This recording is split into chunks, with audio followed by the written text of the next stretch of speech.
So, my dad passed away in 2015. We weren't talking, and it took a month for his family to track me down. Before I ever knew he was gone, I started hearing from him in heaven.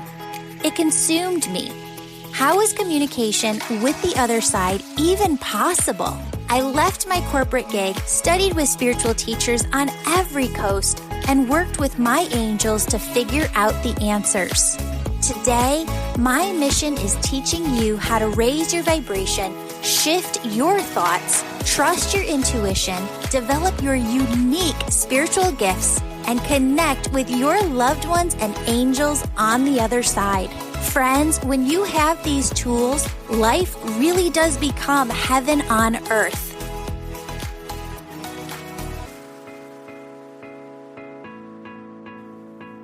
Hello, beautiful souls. Welcome to the Angels and Awakening podcast. I'm your host, Julie Jancius, and today we are here with one of the stories that has just touched my heart more than any on this show.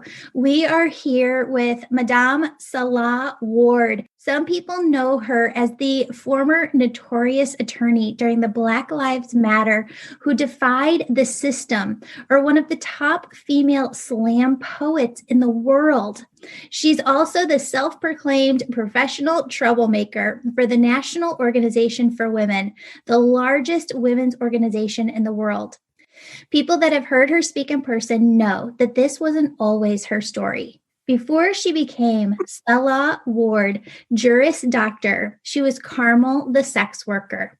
When you hear her speak live, she tells an addictive story of resilience and how you can be your own superhero, even when the world thinks you're a villain.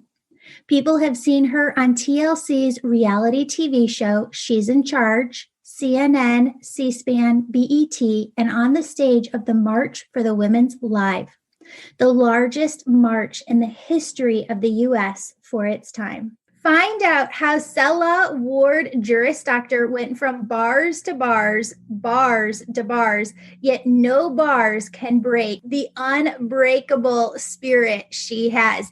Welcome to the show. Thank you. Yay, I'm so glad to be here. This is awesome. Thank you for having me. Yes. And I have to apologize to everybody. I really wanted to bring this story to everybody earlier. We had some technical difficulties on our first interview. So I am so sorry. I just want you to I just want to send that over to your heart chakra because that never happens. And I just felt so terrible. Oh, no, it's no problem. Sometimes God has a different plan for us. So we follow what his plan is, not ours. Oh, I love that. Amen. So what I want to do is I want to dive in because you have this amazing story. And I want you to take us back to when you were young, growing up, and kind of share that story with everybody. Because I think that there are times in life when you hear somebody's story and really you see the spirit within them. And every time I hear your story, I just imagine, I feel this huge spirit that you have, that your soul encompasses, and all that you're here to do. You are here to touch the lives of so many people. So I'm going to have you take it away. Oh, my goodness. I don't even know where to start. My name is Salah Ward. I'm currently in Atlanta, Georgia. I have a business architect firm here in Atlanta, Georgia, one of the top business architect firms in the Southeast region. I specialize in helping small to mid-sized businesses go from hustle to enterprise. But before that, I was an attorney during the Black Lives Matter movement for going on a decade. And prior to that, I also organized the March for Women's Lives, the 2004 March for Women's Lives, which at the time was the largest march on Washington in the history of the United States for its time, with over 1.3 million people attending during that time. I worked for the National Organization for Women. You said I was a troublemaker, self-proclaimed troublemaker. That's actually, what I was hired to do. It wasn't necessarily self-proclaimed. They hired me to go around and organize protests and demonstrations around the country, and in some cases around the world, right. issues, which was an amazing experience, which really, brought me into my activism that you see today. So during that time, I did get the opportunity to work for the largest women's organization in the world and organize the March for Women's Lives. But like you said, that wasn't always my story. The March for Women's Lives and the National Organization for Women was actually one of the transitions that took me from, the sex worker that you talked about before to my divine purpose a little bit later in life. So it was definitely a huge journey. You said Carmel, which is funny, like the different dialect. It always makes me laugh. My name was Caramel. I'm so sorry. No, it's not a problem at all. It's just the different dialects, how people pronounce different words. But it always makes me laugh, because I don't think everybody says caramel. I think maybe that has something to do with my Southern background, that I say caramel. I love it. It sounds so sexy just as you say it. Yeah, so it was definitely a journey. Okay, so one of the things that we talked about last time, I think we all have this, but I want to put it in perspective for people because this is privilege, right? I really understood what privilege was as you and I came together last time. And Spirit, before our last interview, had really kind of kept putting this memory back into my mind over and over again. And it was a memory of me going to the mall because when I was like in 8th grade, my parents split. My mom was working, as much as she could to just make the ends meet. And she worked at a mall. So we would go to the mall with her. She worked at the makeup counter, the department store. And that's where we spent our Saturdays, sometimes our Sundays was just at the mall. And I remember thinking to myself, somebody's going to see me. Somebody's going to see me, one of these rich ladies buying their makeup, and they're going to be like, Julie, this is how you do it. This is how you do life. And they're going to save me, right? And I had this for so long, like somebody's going to come along and save me. And I got to the point where I realized I just have to save myself. Like nobody's coming. Nobody's going to share this information just off the cuff in some magical unicorn dream. Like if you want to make stuff happen, you have to go make life happen. You have to take responsibility for that. You had the exact same thing from when you were younger, but it's a very, very different story. And I saw my privilege in this. Would you mind sharing that story of you and your mom kind of disappearing for a little bit? You didn't know why she was gone and what happened there. Yes. So when I was 11 years old, my mother left. She disappeared. That's very true, for a couple of weeks. Now, this wasn't the first time she had disappeared in my life because my mother was a rock star. When I say rock star, I'm talking about people that were addicted to crack cocaine or were addicted to drugs. In our community, because I was surrounded by so many rock stars, we couldn't call them crack addicts or crackheads because that was an insult. You get beat up, popped in the head for calling somebody a crackhead. They're like, don't be saying that, So we called them rock stars because they were surviving, crack cocaine addiction. They were surviving a drug that was put into our communities on purpose to be able to disenfranchise us. So we called them rock stars because that's what they were. So my mom, at that point in my life, when I was 11 years old, she was a rock star. She had been a rock star probably, I don't know the exact time when she started, but sometime around between the ages of 7 and 8, I think possibly is when it started for her. I had experiences with her prior where she disappeared, occasionally. She would disappear for a couple of days. We called it going out on missions when she was just getting high for a couple of days and then she would come back, like nothing happened. One day I'll just wake up and she's in the kitchen cleaning, or cooking something like, hey, baby, like, woman, where you been? You've been gone for like, she was like, oh, everything's okay. I'm back, And when she was, recovering from her high addiction, she used to love to clean. She would clean all the time when she was, either getting high or recovering from that high addiction. But this particular time was a little bit different because one day went by, 2 days went by, 3 days went by, and she still hadn't come home. I remember this particular incident. I was trying to get into the house and the doors was locked, right? We had 2 locks. There was a bottom lock and a top lock. So, I was normally able to get into the bottom lock, but this particular time, both locks were locked. So I remember having to climb up the balcony because we were on the second floor, climbing up the balcony and breaking into the sliding door to be able to get to the house. And even when I was knocking on the door at the front door, I could hear my little brother crying in the background. At the time, I had two younger siblings.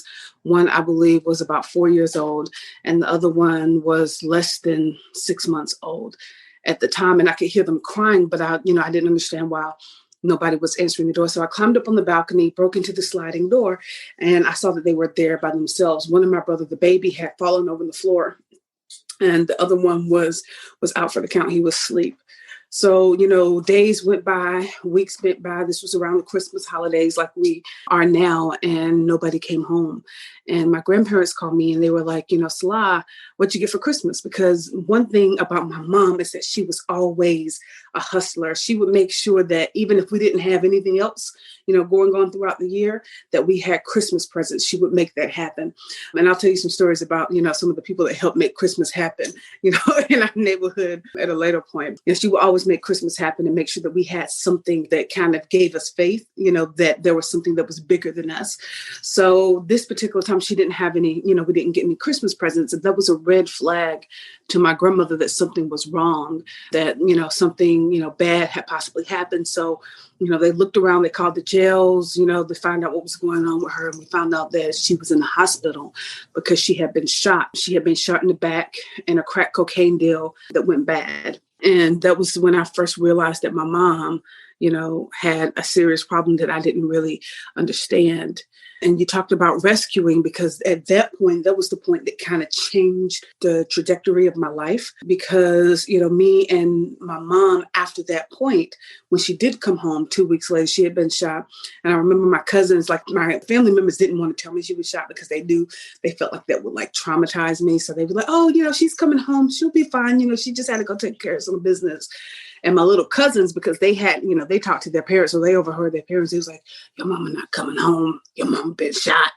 I don't know where she been shot at, but she been shot. And I know, I was like, oh my God, where's she been? Because I didn't know, I didn't have any information. So I didn't know if she got shot in the head, the face, the body. I didn't know where she got shot at. So I didn't know how bad or how, small it was.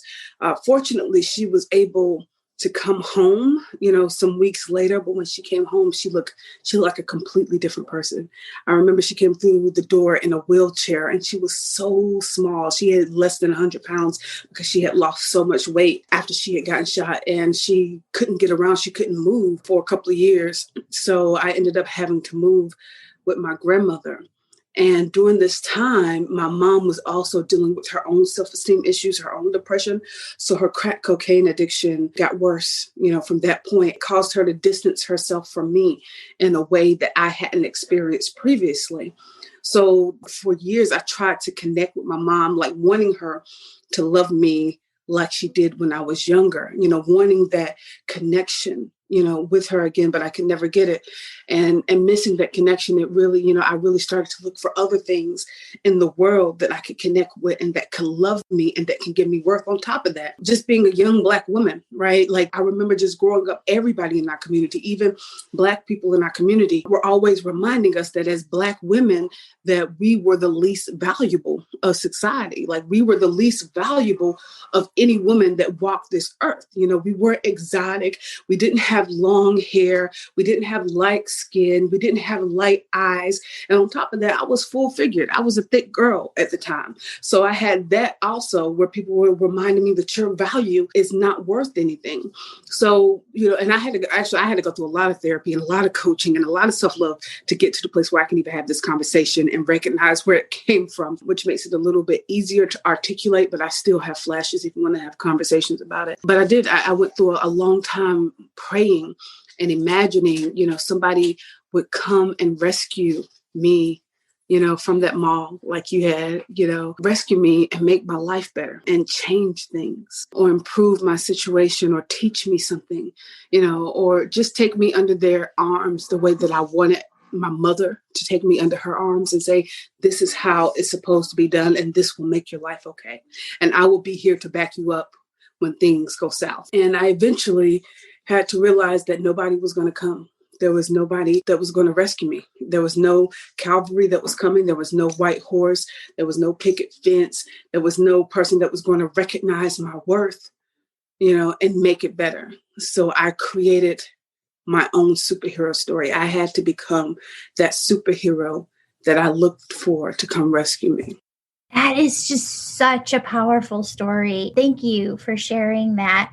Remind me one more time, how old were you when that happened? So when my mother got shot, I was 11. Yeah. I was 11 years old.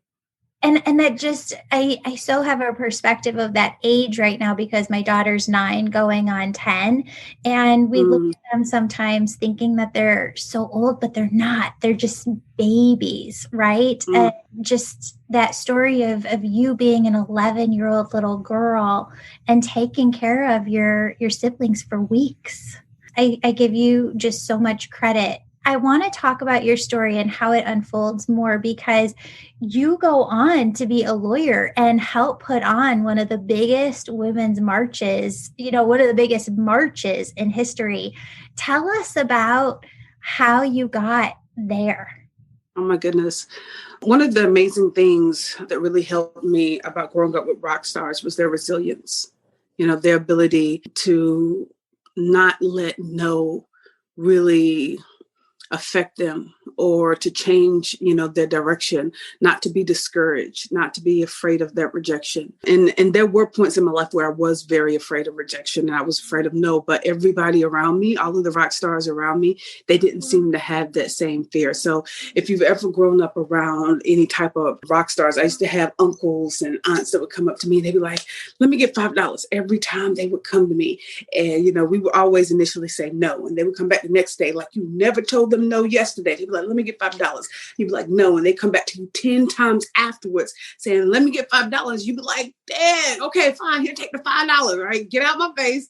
Leave me alone. Don't ask me again, right? But they never back down. They never seemed like they had discouragement when you told them no that first time or that second time or that third time.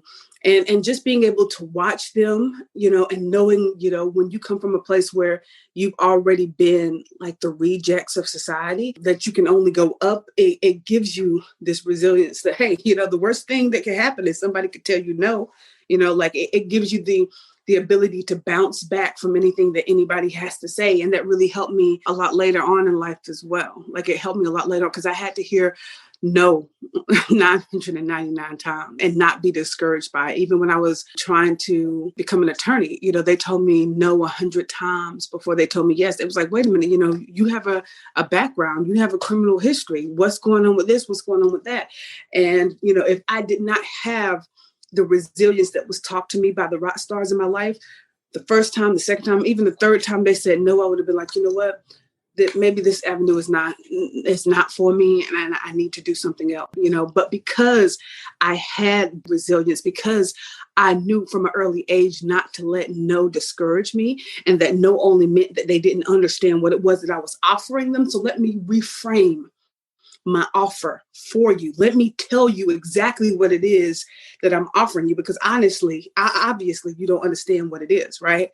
So it really helped me, in the next aspects of my life to get to my divine purpose a little bit later on. I told you guys earlier, I was telling you that, we were always able to get Christmas presents, right? Every year, right? And that came also from the rock stars of my community, because my uncle was what we call the meat man, right? And the meat man would go around from house to house to house. He would be the guy, he would come in, we have all these different meats in his car that he would give you for like 25 cents on the dollar from whatever it was in the grocery store. So we knew when he was coming that we was eating good. This was going to be good eating when he was coming, because he would have steaks, chicken, fish, sausage, everything you want, right?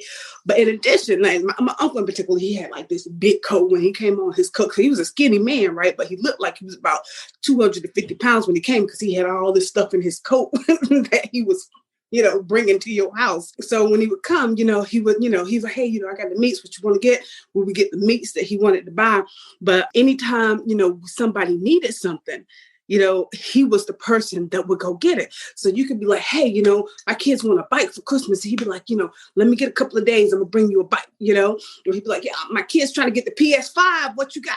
He would have been like look, I got you. I'm going to go get your PS5, right? He would make sure he got it when all the stores were sold out. We didn't know how he would get it, but he would have made sure he got that PS5 that everybody trying to get right now. So he was the person that was always willing to say yes, even if he didn't know how it was going to make it happen, and what that helped me to do, not just to be able to enjoy the Christmas presents that we got every year, but it taught me to always be willing to say yes to an opportunity, even if you don't know how you're going to make it happen, even if you're like, man, where the hell am I going to get, a PS5 for me? Or I think that's that's just what everybody wants right now.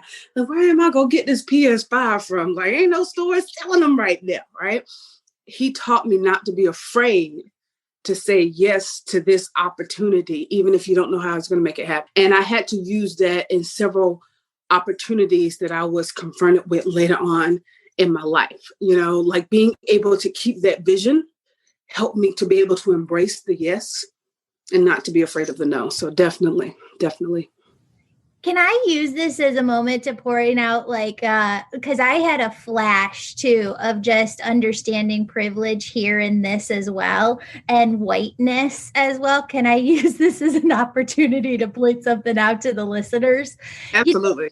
If we thought about that uncle, and, you have this flash within your subconscious mind where you think, oh, well, you don't know where he got it.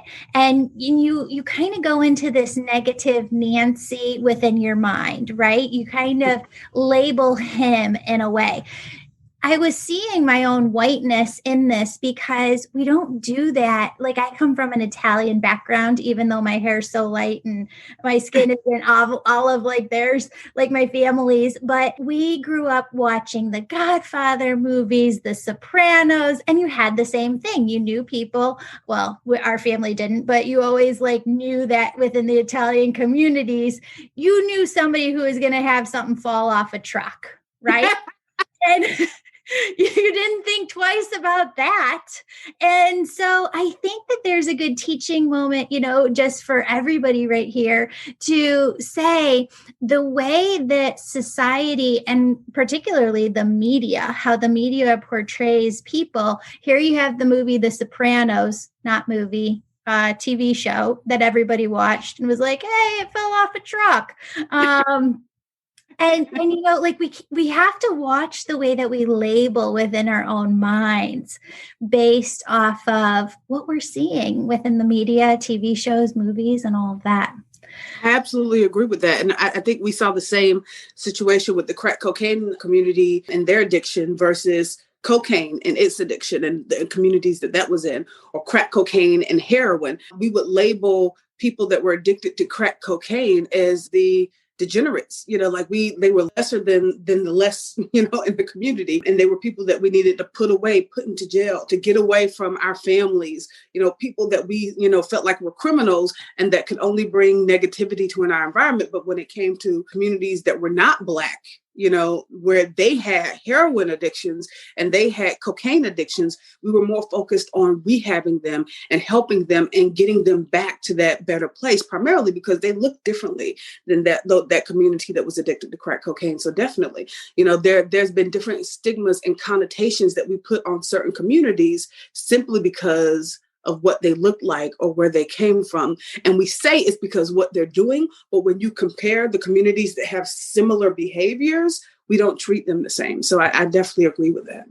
Yeah. Would you say, I think I'm assuming, but I just want to ask, it's the same with the opioid addiction right now too, right? We're kind of like, oh, poor white people, you because it's a primarily more white drug, right? Mm-hmm. They've gotten it from the doctors. Now they're addicted. And same thing, we're trying to get them help, but there is a privilege there. Mm-hmm. Yep. We have more patience and understanding with privilege than with disenfranchised communities. And, that was one of the things that really drove me to want to become an attorney. Like, and initially a lot of people say, well, why'd you become an attorney? Did you always want to be a part of the Black Lives Matter movement? Did you always, want to, be, this super attorney X, Y, and Z? But it wasn't that. Like initially, I really just wanted to help my family and my community because I saw that they were disenfranchised. I saw that they were treated differently. I saw that the world, wasn't willing to help them like they did some of the other communities. And that included the legal system. It was always stressful and hard for them to just get the legal team or the legal care that they needed. Even if they were guilty, let's assume, and I'm not going to say they was always guilty. I'm not going to say they was always innocent, but there is still so important to be able to have somebody that can support you and that has your back while you're going through the system. They didn't even have the basics. So initially, when I became an attorney, it was really just because I wanted to provide some support for my mom and my dad who went to prison for selling drugs and I didn't get to see when I was younger, and my uncles who were dragged, out of the grocery stores and beaten up for, a $5 steak, that they may have had, so that's one of the main reasons, because I felt like, there was a difference in the way that they were treated, regardless of whether they participated in the act or not. They still deserved justice. Everybody deserves justice. Yeah, 100%. Friends, one of the questions that I get most from you is, Julie, how do I know that this is my intuition? Julie, how do I know that this is really my angels communicating with me? Julie, how do I know if this is really a sign? Friends, the entire month of April, we are diving into a lesson within the Angel membership. It's an entire course on trusting your intuition. Now, friends, if you're like, but Julie, this feels frustrating to me. I should just be able to trust more, right? Wrong. Friends, you have been taught since you were a very small person not to trust your intuition. We have been socialized to think that one brain type is better than the other. And for those of us who are deeply empathic, and if you're listening to this podcast, you most likely are, we were taught otherwise. We were taught to eat everything on our plate or else we weren't going to get dessert. We were told not to cry. We were told all of these things as children. And what it actually did was wire us in a way where we weren't trusting of ourselves. We weren't trusting our intuition. And that has carried over from childhood into adulthood for most people. So going through this course is undoing the programming within your mind, undoing these past notions of, just tough it out. You have to learn how to trust yourself. And there is an entire course for you on this that I have channeled from Spirit. So if you'd like to be a part of this, look in the show notes below. All April, we are diving into trusting your intuition. And I'm so excited for you to really grasp onto this yummy material, because once you have this, it really solidifies that foundation within you. And you know when Spirit's working with you, how they're working with you. You trust it. You believe in it. And friends, that's the energy that you have to have, because it keeps your energetic auric field open and all of the new yummy experiences that Spirit is trying to bring your way coming through, right? Because the opposite of trusting your intuition is not trusting it. And that's where you block yourself. So come on over to the Angel membership. We will help you to trust yourself, to trust your intuition.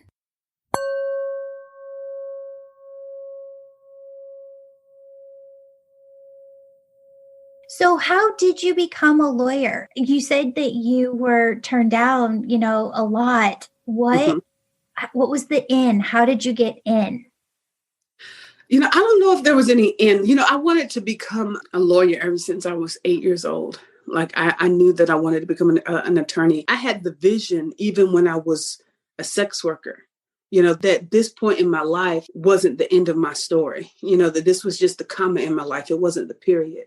Like that always stayed in my head. That there were some points that I didn't think it was possible anymore. There was several points where I didn't think it was possible anymore because I had a criminal history and people knew what I did.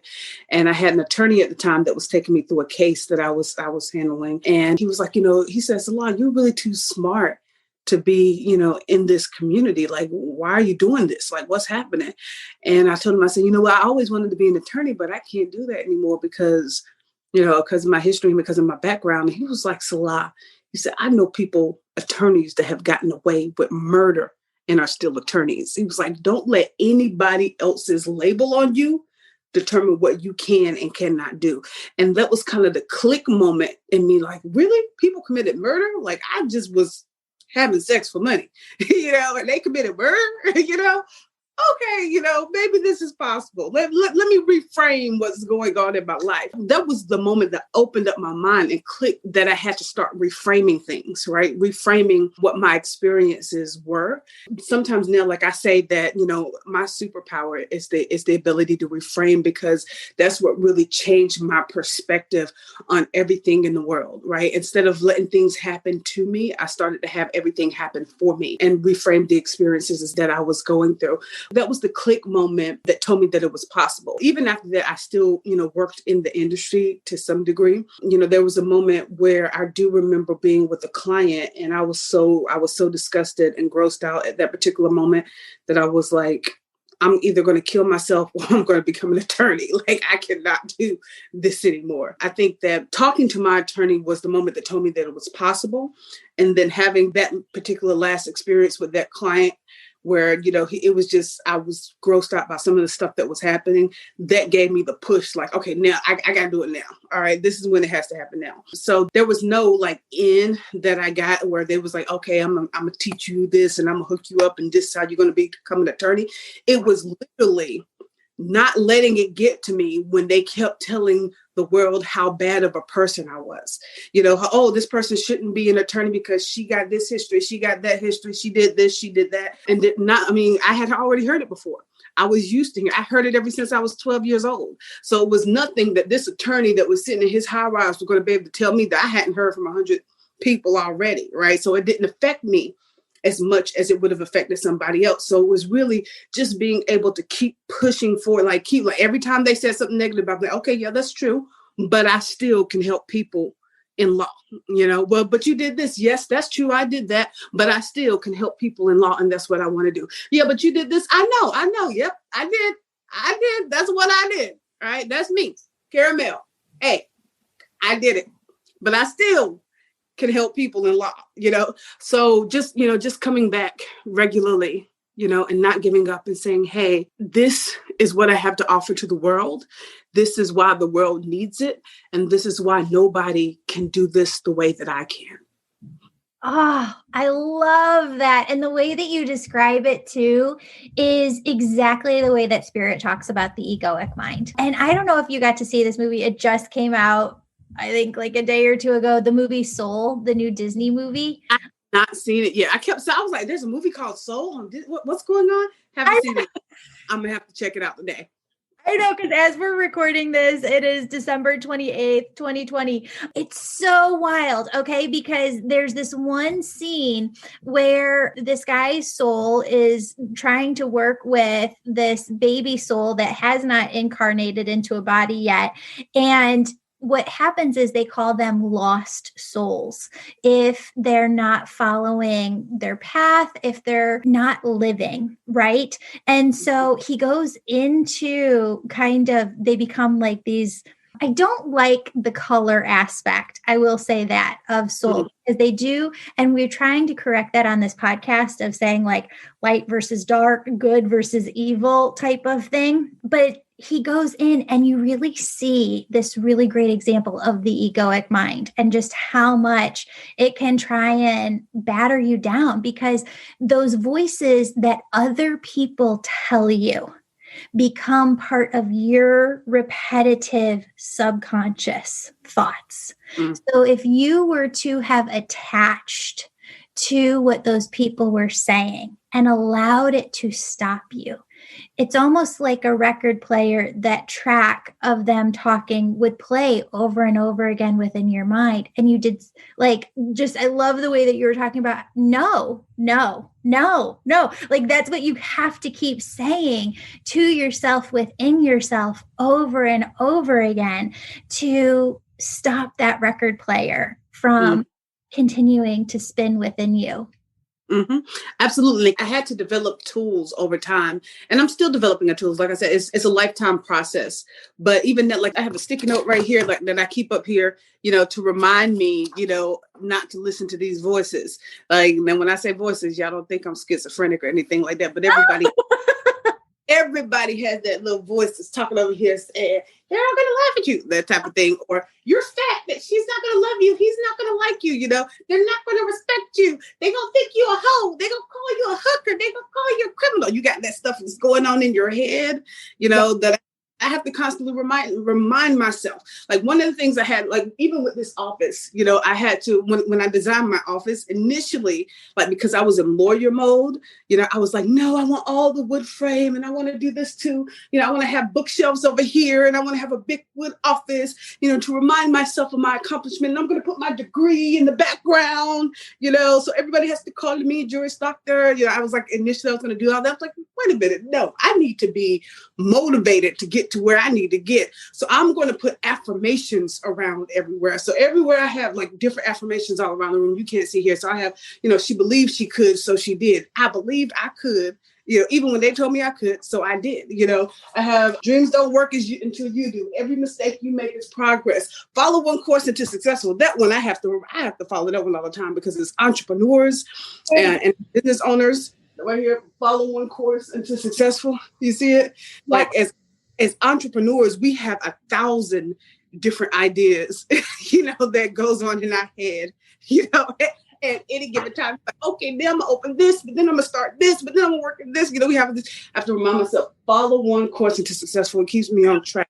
I keep my reaffirmations around me regularly so that I wake up, in the morning and listen to my reaffirmations, pray, open a book, read. Sometimes like I have these different tools that I just have to work with. Like, and everybody you need to have your tools as a part of your regular routine because there's always going to be those voices that's going to tell you something different than your divine purpose, right? Mm-hmm. So make sure you keep that divine purpose around you and in practice. Yes, 100%. And actually, we're working on talking about an entrepreneur that has 1,000 ideas in every direction. We're working on like pulling something together for hopefully 2021 where somebody can listen to something and there'll be something new for every day that they can listen to really help pull them out of that egoic mind space. I love that you surround yourself with that. I want to dive deeper into you help organize and you spoke on the stage at the tell me what the exact title of it is. The March for Women's Lives. March for Women's Lives. Amazing. I had wanted to go with my daughter. I forget what happened. I think she was sick at the time or something was going on, but I want to go to the next one. Tell us how that came about for you, how you organized that. Like, what was it like to get on stage and speak? Tell us all the good stuff. Oh man, that was a journey right there because I was so tired. Literally, there was 2 years. I mean, it didn't happen overnight. It definitely didn't happen overnight. And it started really before 2 years. The hardcore organizing that we had started about 2 years before. And we literally, it started with us just having to go travel from city to city to city for 2 years, talking to small groups of people and letting them know why women's rights was important to them and would affect them and why they needed to stand up for it. One of the biggest issues that we had was working with different demographics because it was like my demographic, when you look at me at that point, I was younger, but, was, young African-American females. Average age of my target demographic was probably 25 years old, but the average demographic of the National Organization for Women was 55-year-old white women, so we had to go and talk to each other and encourage them to have conversations together about why our movements connected, why it was important for us to work together, and why if we didn't work together, that it wasn't going to work out in our best interest, right? So we had to have those hard conversations, and we had to have everybody sit in front of each other and to get out their grievances, and combining the feminist movement versus the womanist movement, and understanding why Black women feel the way they do about joining white female movements, and understanding how to be an ally, what that really means, and how that plays in with your ego. But understanding, like, a lot of times when we're working in the movement and we're trying to build allyship around, how our ego plays, into that, right? Because, of course, when we're organizing, when we're sacrificing a lot, we want to say, well, what about me? What about my rights? What about this? And sometimes when we're working as allies, because sometimes I have to work, as an ally for different demographics that I might not be a part of. For example, the trans community is very important to me, right? But I'm not trans, so I'm an ally to that, right? But when you're going into the movement, a lot of times, when it's all about one demographic at that particular time, you're like, well, what about me? I'm a Black female, I'm oppressed too, like how the ego can play into part and how you can manage that ego when working as an ally. Also talking about, like, how do we handle fear? Because one of the biggest things that we have to confront, what we've seen like happen all of this year and the year previously, everybody is talking about all the Karens that's running around, right? And a lot of times people don't understand that word Karen. They're saying, what do you mean by Karen? Some people get offended. I've had a lot of white women come to me and say, I do not like the fact that you use the word Karen. I feel like Karen is a derogatory term, like the N word, to oppress white women when they want to speak out, right? So trying to educate them, no, that's not what a Karen is. Some people may have told you that was what a Karen is, but that's not what a Karen is. A Karen is an individual who uses their privilege to oppress disenfranchised communities. That's what a Karen is particularly.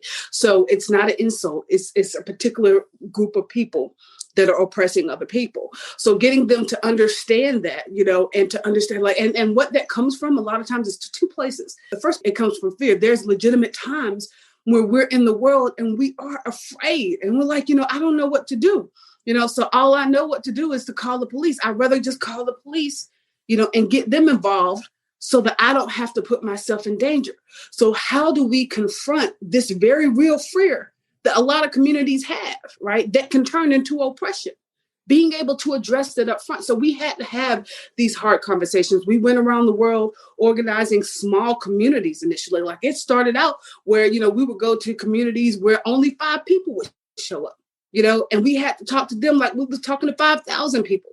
And discussing the fear and discussing how they can be allies and discussing why it was important to go to Washington so that we can stand up and be heard, right? And then eventually the groups got bigger as we kept coming back, not being afraid of that no, because a lot of times people told us no, even there, right? There was a lot of people like, I am not going to Washington, D.C. on my dime. You want me to spend money? Like, I got to work. I can't take off from work. How am I going to get there? I got to get a plane. I got to get on a bus. You want me to march? How far? We got a lot of no's there too, but we kept coming back. We wasn't afraid of that no at the time. Just keep coming, keep talking and addressing the issues, having conversations with each other. By the time though, I got to stage, because, we did a lot of organizing for the march as well, not even just getting the people there and organizing them around women's issues, but also, getting, all of the speakers and celebrities. I mean, we had Hillary Clinton, Whoopi Goldberg, Peter, Paul and Mary, Gloria Steinem. Like, we had so many like people that was like, that we were organizing, on the stage, right? So literally by the time I got to stage, I had not gone to sleep in about 48 hours. So like, there's a lot I don't remember from the stage because I was sleepwalking. By the time I got there, I was sleepwalking on the day of the march. It was amazing. The thing that I do remember is looking out into this sea of people, in Washington, D.C., that we had all united together that said, I care about women and women's rights, and I'm not going to stand here and let them be oppressed in any way. Any woman, no matter what she looked like or how she was born, we're not going to let any of them be oppressed. And I stood on that stage and there were like you couldn't even see the end of people. You couldn't even see. And that made me feel like, I'm about to pass out on the stage, but it's okay because somebody's going to catch me. They're going to catch me. So it was okay. Oh, wow. That is incredible. So How did you, when you were working with people and bringing them together, right? That is 2021. How do people release the pain, the fear that they have within them? How do you push that aside to really make that connection for them to see the bigger picture? One thing I think that is important is that we can't release the pain, or we can't really push the pain aside. We have to address it. We have to heal it, and we have to work through it, right? So that the scar can heal. Like if we try to push it aside, it's going to come back. It might even get bigger. Try to put a Band-Aid over it. It may still hurt. You'd be like, oh my God, it's getting worse. Like right now I got a leg problem. I don't know what is going on, but I can't walk on it real well. I'll be trying to push it to the side. I'm like, it's going to get better. I ain't been to the doctor for it yet. I need to go ahead and go to the doctor. But I need to address it so that it can heal, because it ain't getting better yet, right? And I think we do that a lot of times in life as well. When we go through painful experiences, when we're hurt, when we're injured, we try to push the pain aside. And really, we have to confront it. We just have to get together and have these hard conversations and work towards a solution, right? And it can't just be coming in and talking about how everything is wrong. We have to come to the table with solutions, knowing that maybe those solutions might not work. People might not be happy with our solutions. People may be like, that's not going to work for this reason, but we came with some type of offer. This is how we can start, right? I think that it's very important to remember that concerns that don't come with solutions are just complaints, and complaints will never solve the problem. They will never solve the problem. So we can't just come to the table with complaints. We have to come with solutions. But I think the initial thing that we have to do is we really just have to work on healing that, addressing it and healing those injuries, right? Healing those hard conversations, healing the distrust that we've lost, the problems that we've had with each other. Like, for example, one of the things that I do is we have this international conversation called White Women Can We Talk, right? And it's where white women and Black women, we come together to unite. We've had thousands of people actually participate in this conversation.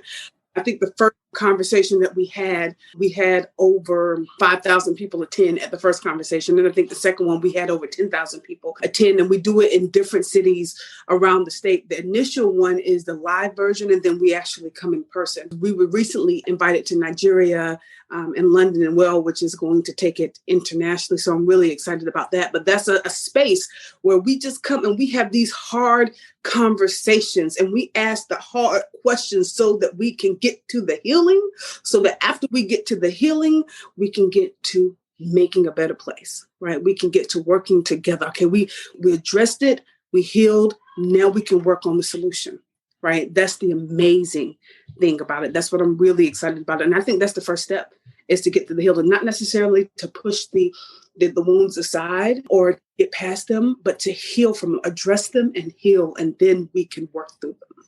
Yes, 100%. And I took a course, a 16-week course earlier in 2020, and they really talked about Louisa Duran is the one that ran the course. And she would talk all the time about how it's vibrational, like within your body, that pain is vibrational and trauma is vibrational. And what you said is so spot on. I'm so sorry I didn't say it the right way, but you have to be able to work through that vibration that you're holding within you to get to that space of healing so that you can show up for others. I just want to take this time and thank you so much, Sela, for being here. I am just honored that you gave us your time to be here. Amazing, amazing story. Thank you so much. Thank you so much. And I apologize for turning the video off for a second. My kids, they were trying to come in downstairs, and I had to say, can you go get these? Can you go get the kids? And stop trying to, because my kids, I don't know if my kids broke in the door when I was on this phone call. My kids, they will break in the door. I normally, when I'm in my office, I have a sign up and I'm like, look, don't disturb me, but they will come in. So that's just part of being a mommy. Like for everybody out there, it's part of being, especially during quarantine. Oh, 100%, 100%. Hey, I do have one last question for you. When it comes to the March for Women's Lives, will there be another one? There's always going to be another March. Absolutely. Yeah, there's always going to be another March. I can't give you details about when. I do know that there's going to be a Protect Black Women March that we're doing in Atlanta, Georgia in the spring sometime, but we don't have an exact date for it, but look out for it. Several different platforms. They can check me out on my personal website, which is Salah Ward. My name is spelled a little differently. It's Nselaa. It's Salah. It's the N is silent. So Nselaaaward. So salahward.com. We'll have the dates up there. You can also go to the business website, ninavafirm.com, which is NINAVAFIRM.com, and we'll have updates posted there. Of course, on social media, all my social media is Salah Ward, so you can reach me on Instagram, Salah Ward, Snapchat, even though I don't participate on Snapchat that much, Salah Ward, Twitter, Salah Ward, Facebook is Salah Ward fan page. So yes, definitely keep posted. And there's going to be some more activism and movement coming in 2021. That's amazing. Well, if you keep us updated, we'll keep sharing it with the podcast so that they know when that is and where to go. And we'll put all of those details that you just gave us for your social media and website and everything right in the show notes so that people can find you really easy. Thank you again for sharing your time with us today. That sounds good. Thank you so much for having me. This was a really, really exciting conversation, and I hope that we can do some more in 2021. Oh, absolutely. Anytime. Open invitation. All right. Thank you so much, sis. You too. Bye. Bye-bye. Beautiful souls, I'm so excited to announce that my book on angels and how they're working miracles in your life will be available on Amazon fall of 2021. If you're listening on or after fall of 2021, check it out.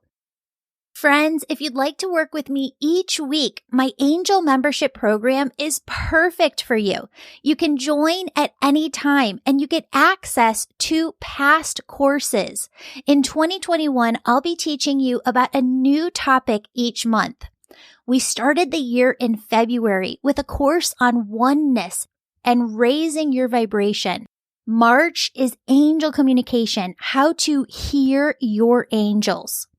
April is trusting your intuition. May is knowing your soul's purpose. June is working with Archangel Raphael to learn self-energy healing techniques and Chakras 101. July is rewriting the stories you've been holding on to. August is all about rewiring your mind to move past blocks. September is energetically working through ancestral trauma. October is working with your inner child and Archangel Michael. November is a guide to being an empath. Then we're rounding out the year with a course in December that helps you connect with your loved ones on the other side to help you deepen your personal connection with them. And in January 2022, we'll be back with a whole new course on manifestation and co-creation.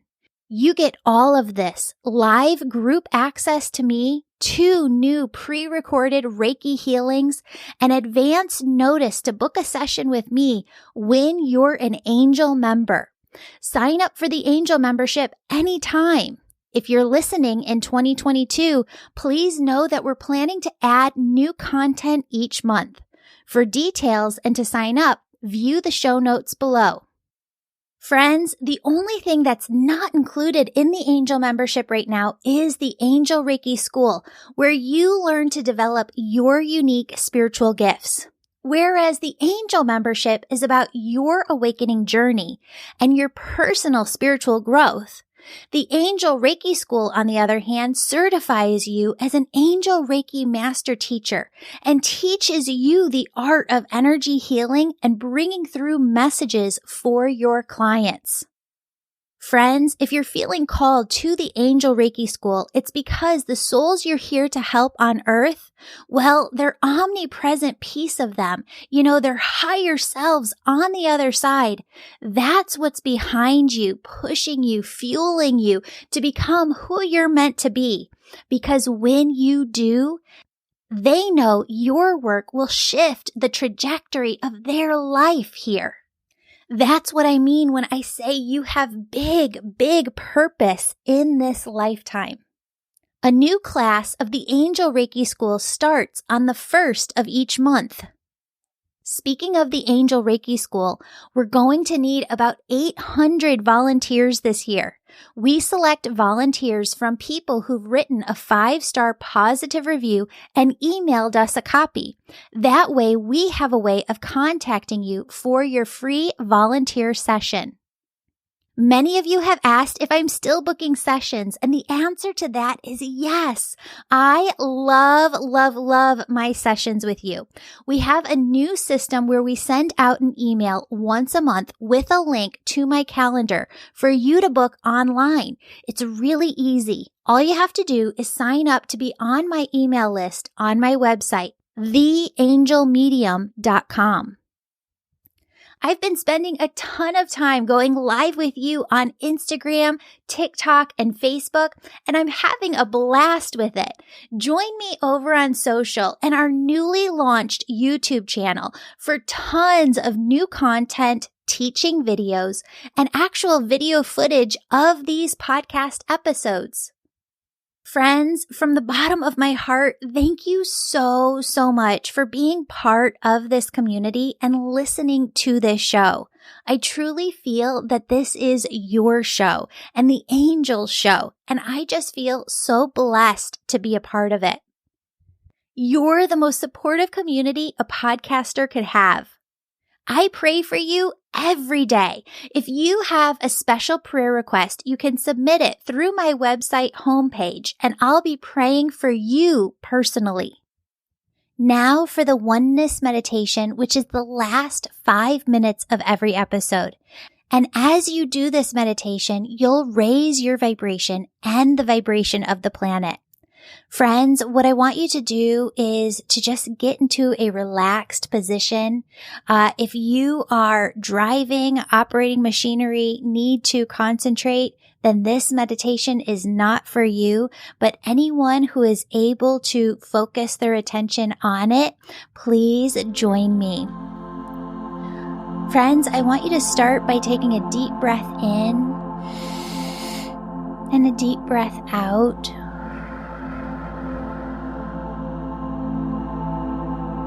And I want you to imagine that your socks, your shoes are off, and that your bare feet are able to connect with the soil of the earth. And down through the bottom, the soles of your feet, are these large roots that go down far and wide into the earth.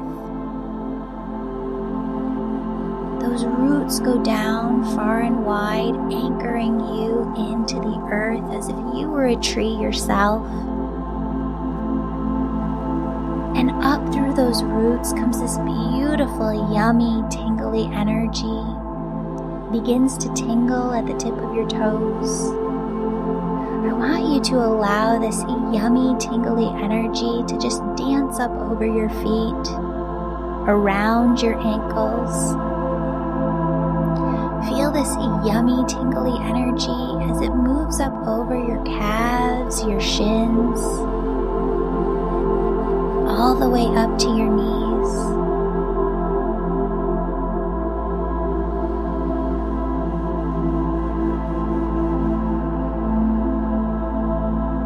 Feel this energy at your knees and allow it to move up the thighs, the hamstrings, all the way up to the sides of the hips.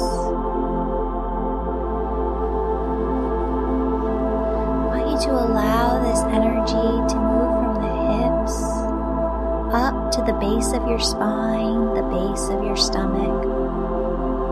And I want you to feel this energy as it climbs up the spine and the stomach, all the way up until it reaches your heart.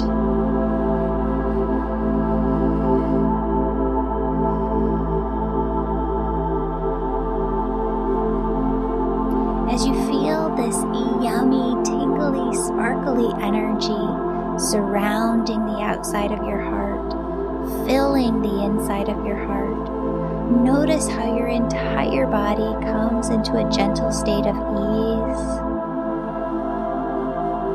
Allow this energy to move up into the shoulders, the neck. Feel it as it fills your entire head, front to back, side to side, top to bottom. And then feel this energy as it moves through the hair follicles on the top of your head, so that you feel this yummy tingliness 2 inches to 10 feet or higher above the top of your head. Friends, you might feel like there's a string above your head lifting you up towards the sky. You might feel an airy floatiness. You might feel an expansive spaciousness. What I want you to do from here is imagine that there is this large opening at the crown of your head. It's the size of a cereal bowl, right? And I want you to imagine that it extends upwards towards heaven, and that God sends this loving, peace-filled oneness energy. It's love, it's joy, it's peace, it's bliss, it's ease, it's grace. And God just sends this energy through the crown of your head. It moves through your head, down through your neck, down through your shoulders, and it starts to pool. This God energy starts to pool around your heart, within your heart. And I just want you to feel that for a moment. And I want you to just tap in and notice. I want you to notice that your heart, your physical heart, is one with your body.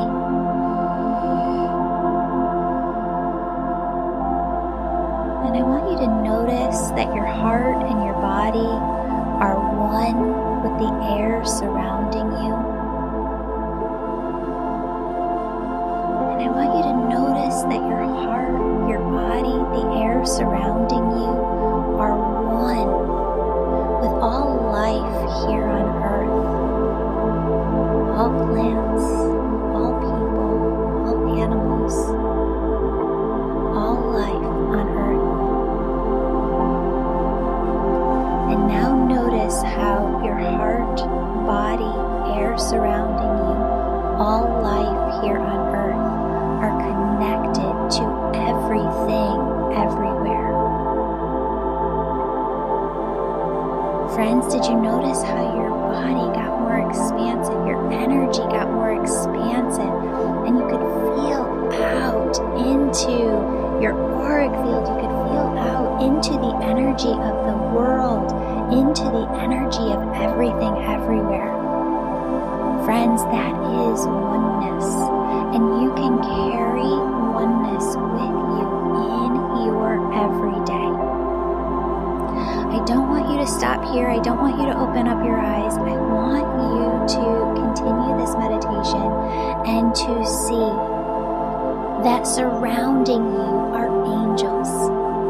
You have guardian angels around you. You have cherub angels holding this space open for you to get into oneness at any time. You have archangels working with you in every area of your life.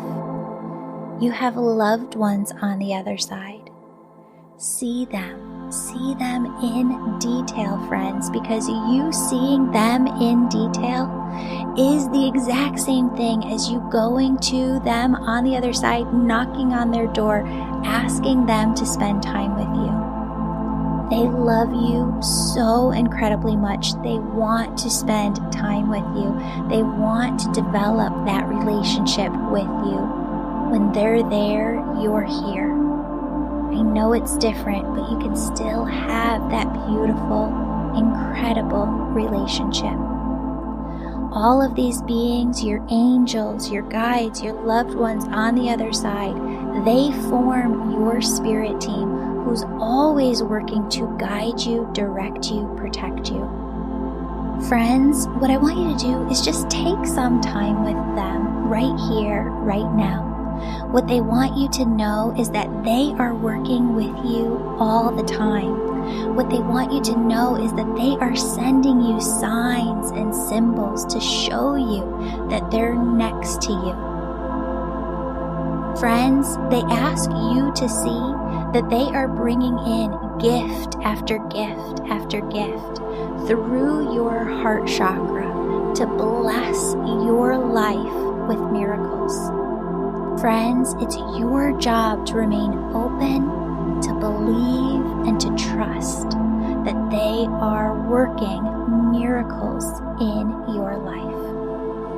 Friends, I love you. They love you so incredibly much.